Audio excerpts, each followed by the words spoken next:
Trump looking to make huge deal with Mueller's FBI. The art of the deal. Watch out. No one saw this coming by Liberty Bell for dailyvine.com.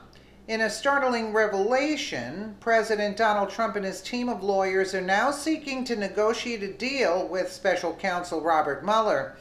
This is an effort to use an interview with President Trump as leverage in order to spur the conclusion of the Trump-Russia investigation.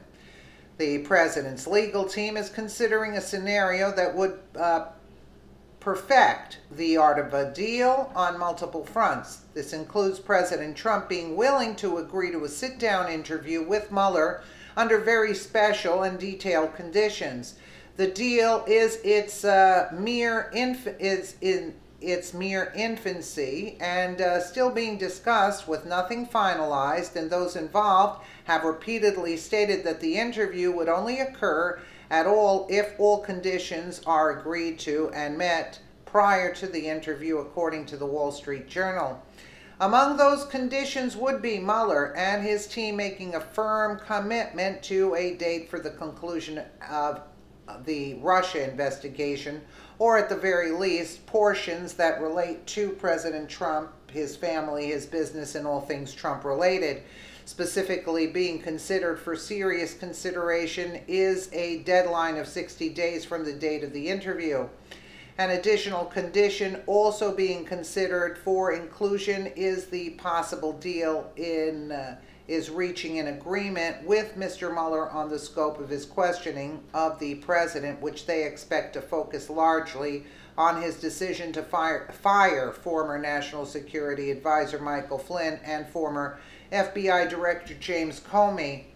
Mueller's team was tasked with investigating Russia's role in the 2016 election and whether members of the Trump campaign conspired with Moscow to disrupt and influence the presidential race, as well as an expansion into whether President Trump and his family attempted to obstruct the investigation.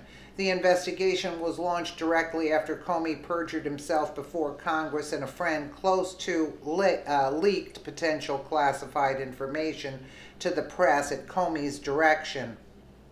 Mueller's team of investigators, as well as Mueller himself, have been the subject of many accusations, including significant bias in conducting a witch hunt due to the significant number of Democrats on the investigative team handpicked by Mueller, as well as their significant and prominent ties to the Clintons, the Clinton Foundation, the Democratic Party, and former President Barack Obama.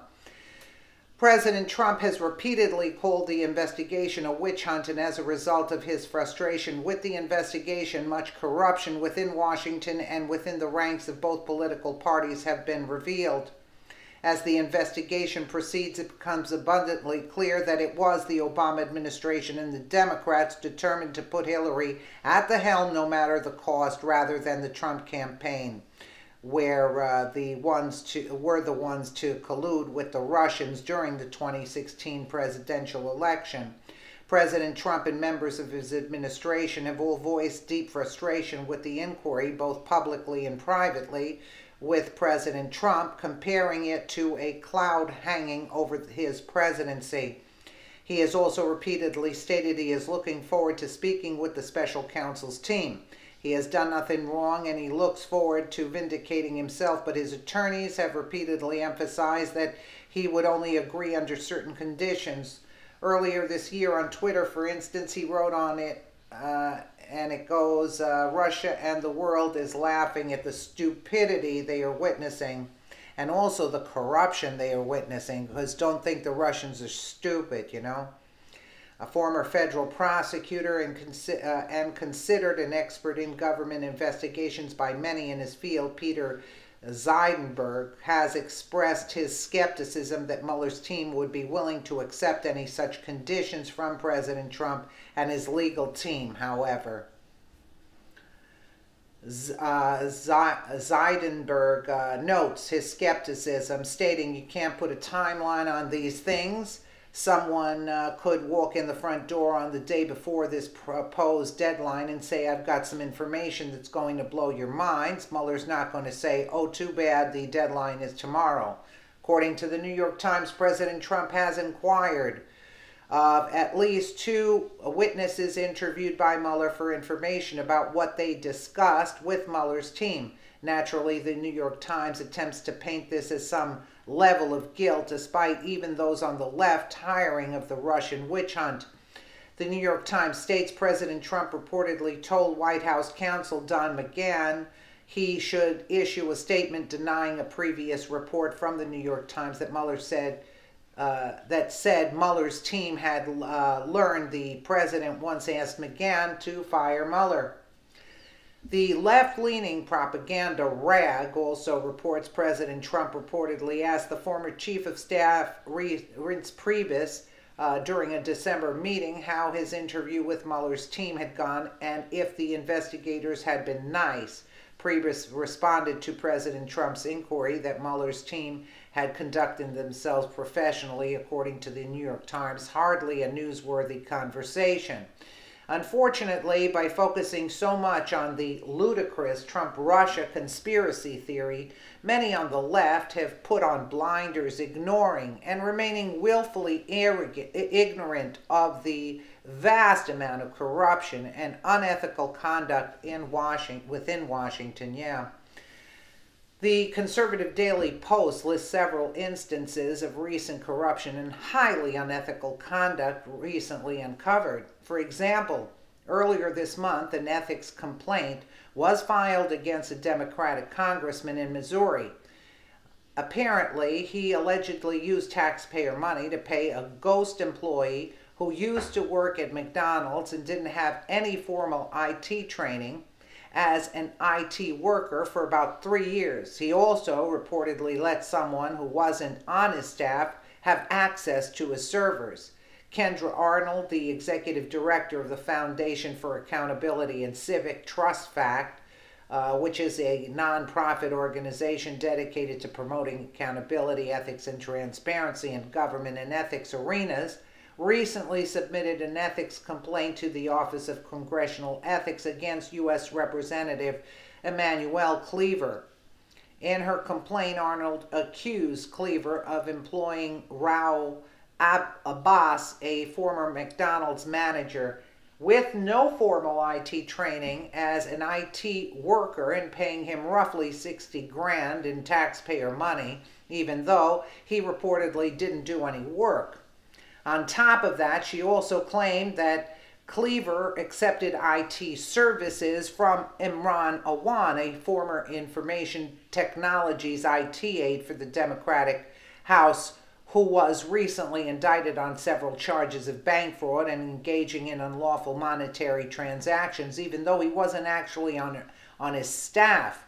Did we hear anything about Imran Awan? Only that it was postponed 4 times? Then what happened?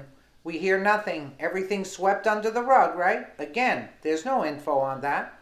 Around the same time, Allentown Mayor Ed Pawlowski, a Democrat again, was found guilty of 47 charges of conspiracy, bribery, attempted extortion, false statements to federal officials, honest services fraud, mail fraud, and wire fraud. He also reportedly changed city contracts in order to raise money for his campaigns for mayor. As of now, a date for sentencing has not been set. When it does eventually come, he faces 20 years in prison for each count of corruption. Until the day arrives, though, he'll be free on bail. That they're talking about the Democrat there. And a few weeks prior to that, back in February, detectives of the New York Police Department arrested Juliette Germanotta, a 36-year-old transgender Democrat campaigning against Representative Ron Kind, and charged her with third-degree grand larceny for stealing an 18-karat yellow gold Zambian emerald and diamond ring worth about $4,800 from Mike Killian's jewelry in New York City. According to reports, Germanotta, who describes herself as a proud transgender woman and an ordained minister, had ordered the ring from the jewelry shop back in September 2017. Upon receiving it, however, she complained that it wasn't to her liking and told them that she would be returning it. But rather than send them the real ring, she decided to send them a phony, one worth about $10. The jewelry expert at the shop, though, weren't fooled by her obvious scam and promptly reported her to the local police. After returning the fake ring, Geronota then sold the real one to an unsuspecting buyer who learned that it was stolen upon having it appraised. When the law enforcement officials finally caught up with her and questioned her about the theft, she reportedly confessed to the crime and she was subsequently placed in handcuffs. It seems if those in Washington truly cared about corruption and rooting it out, when they would be more concerned with legitimate corruption with significant evidence rather than conducting a farcical storytelling venture and launching a witch hunt based on nothing but sour grapes and butthurt. However, as we can see, evidenced by their continued antics, that this is not the case. Yeah, but I would advise Trump not to talk to Mueller. I don't like that idea at all. It's a setup. Even though the lawyers are saying strict this and that, you don't know what Mueller's going to pull. He's not trustworthy. He should be investigated because he knows the phony dossier was paid for by Hillary Clinton, yet he continued. But these people, these swamp creatures, I should say, work for the deep state. They're all in cahoots. And Hillary Clinton, he knows the dossier is fake. He's ripping the taxpayers off in the meantime and, making a mockery out of the United States and the presidency and Donald Trump. The whole 9 yards. I mean, really, I just am not, in my gut tells me this is not a good idea. He is not going to close this down after talking to Trump after 60 days. No, he's looking for blood, I'm telling you.